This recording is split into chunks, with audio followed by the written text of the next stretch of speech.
Rainbow news కి స్వాగతం. సిర్పూర్ మండల కేంద్రంలో భారతీయ జనతా పార్టీ ఆధ్వర్యంలో బైక్ ర్యాలీ. సిర్పూర్ ఈ రోజు భారతీయ జనతా పార్టీ రాష్ట్ర అధ్యక్షులు పిలుపు మేరకు కాంగ్రెస్ పార్టీ ఏడాది పాలన వైఫల్యం మరియు 6 అబద్ధాలు 66 మోసాలపై సిర్పూర్ మండల కేంద్రంలో భారతీయ జనతా పార్టీ ఆధ్వర్యంలో సిర్పూర్ మండల కేంద్రంలో నిర్వహించిన ర్యాలీలో పాల్గొన్న సిర్పూర్ శాసన సభ్యులు డాక్టర్ పాల్వాయి హరీష్ బాబు, జిల్లా అధ్యక్షులు డాక్టర్ కొత్తపల్లి శ్రీనివాస్ మరియు భారతీయ జనతా పార్టీ నాయకులు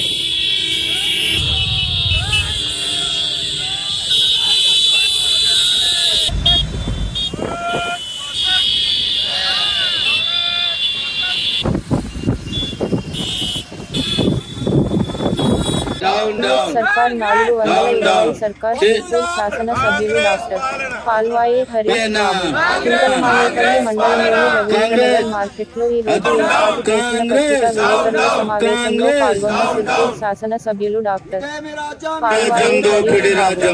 ఈ సందర్భంగా వారు మాట్లాడుతూ 420 దారిన గద్దెనెక్కిన కాంగ్రెస్ సర్కార్ హామీలను నిలబెట్టుకోలేని పరిస్థితిలో చేతికిలపడ్డదని, దీనిని 420 సర్కార్ అని పిలవవచ్చునని తెలిపారు. కొమురం భీం ఆసిఫాబాద్ జిల్లా కాగజ్ నగర్ సబ్ కలెక్టర్ శ్రద్ధ శుక్లను గురువారం ఈరోజు మున్నూరు కాపు సంఘం నాయకులు కలిసి వినతి పత్రం సమర్పించారు. పార్టీ అధికారంలోకి రావడానికి ఇవాళ ప్రజలందరూ ఇది ఒక 420 ప్రభుత్వం అనుకునే విధంగా తయారైంది. చాలా దారుణం. ఇవాళ రైతు పక్కనే కల్లాలలో ధాన్యం అమ్ముకుంటాడు వరి కొనుగోలు కేంద్రంలో. 500 రూపాయలు వరిపై బోనస్ ఇస్తా అన్నాడు రేవంత్ రెడ్డి ఎన్నికల కన్నా ముందు. ఎన్నికలు అయిపోయినాక సన్నవాడ్లకు మాత్రమే ఇస్తా అంటాడు.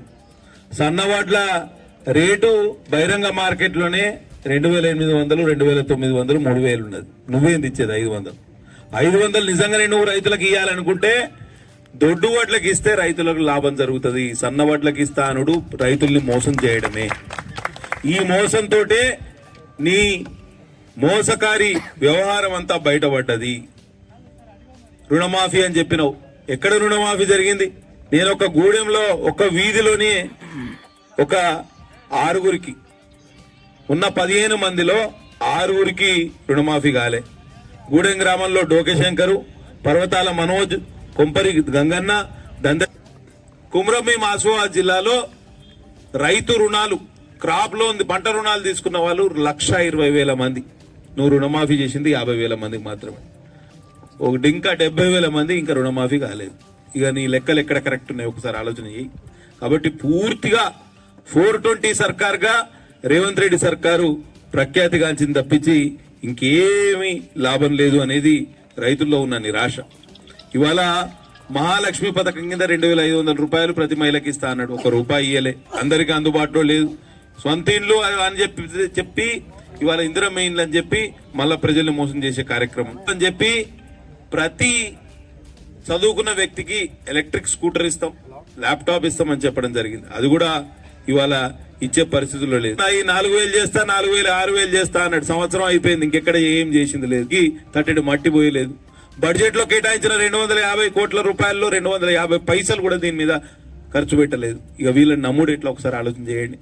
పూర్తిగా ఇవాళ 10 సంవత్సరాలు కేసీఆర్ ఏదైతే తెలంగాణ రాష్ట్రాన్ని అమ్ముకున్నాడో, 1,00,000 కోట్ల రూపాయలు కాళేశ్వరం కింద పెట్టి మన నోట్లో మట్టి కొట్టిండో అదే పరిపాలన సాగిస్తున్నాడు.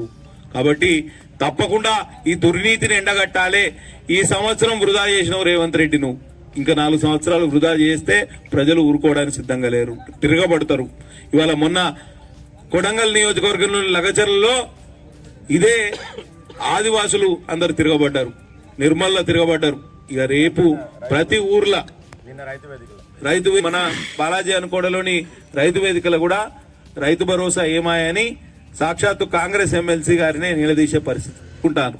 సంవత్సరం అయిపోయిందని వెనకడికేదో సామెత ఉన్నది, మా ఇంటి పేరు కస్తూరి వారు, మా ఇంట్లో అంత గబ్బిలాల కంపు అని. అట్లనే ఉన్నది. వారంటే మా ఇంట్లో బాగా మంచి వాసన వస్తుంది అనుకుంటాం, తీరా చూస్తే మా ఇంట్లో అంతా గబ్బిలాల కంపు. పొట్ట పెట్టుకున్నది ఇదివరకు. అడవి జంతువులు. సిర్పూర్ నియోజకవర్గ కేంద్రమైన కాగజ్ నగర్ పట్టణంలో 300 కాపు కులస్తులకు కమ్యూనిటీ భవనం కోసం భూమి కేటాయించాలని ఆ సంఘం జిల్లా అధ్యక్షులు గజ్జల లక్ష్మణ్ ఆధ్వర్యంలో 300 కాపు కులస్తులు సబ్ కలెక్టర్ను కలిసి విన్నవించారు. ఈ సందర్భంగా ఎమ్మెల్యే డాక్టర్ పాల్వాయి హరీష్ బాబు సిఫారసు చేసిన లేఖను సబ్ కలెక్టర్కు అందించారు. ఈ సందర్భంగా సబ్ కలెక్టర్ 300 కాపు కులస్తుల విన్నపాన్ని సానుకూలంగా ఆలకించారు. ఈ కార్యక్రమంలో జిల్లా ప్రధాన కార్యదర్శి గోలెం వెంకటేష్, ఉపాధ్యక్షులు అంగల తిరుపతి, మహేందర్, పెరక మహేష్, గోవిందుల రాజన్న